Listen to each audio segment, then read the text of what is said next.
വർഷം 5 കഴിയുമ്പോ നാട്ടിലെ പള്ളിക്കൂടത്തിന്റെ വരാന്തകളിൽ വരി നിന്ന് ചൂണ്ടുവിരലിൽ കറുത്ത പുള്ളികുത്തി നിന്റെയൊക്കെ പേരിനും ചിഹ്നത്തിനും നേർക്ക് പ്രാർത്ഥനയോടെ സീല് കുത്തി തിരുവനന്തപുരത്തേക്കും ഡൽഹിക്കും നിന്റെ വർഗത്തെ കയറ്റി വിടുമ്പോ നീ പറഞ്ഞ മാട്ടുകൂട്ടം ചില സ്വപ്നങ്ങൾ കാണാറുണ്ട്.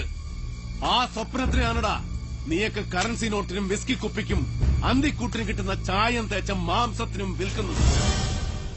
വോട്ട് തേണ്ടി ഉഷ്ണിച്ച് വീട് വീടാന്തരം കയറി ഇറങ്ങുമ്പോ ഉളുപ്പും മാനവും ഇല്ലാതെ ഛർദിച്ചതെല്ലാം വിഴുങ്ങാനും ഉലഭ്യം പറഞ്ഞു നടന്നവനെ പങ്കാളിയാക്കാനും അതിനെ നാണക്കേടില്ലാതെ ന്യായം പറഞ്ഞ് ന്യായീകരിക്കാനും കഴിയുന്ന നീ അടങ്ങുന്ന തന്തയില്ലാപ്പട ഭയക്കുന്നുണ്ടല്ലേ പെരുമാൾപുരത്തിനെ? ഭയക്കണവിടാ, ഭയക്കണം.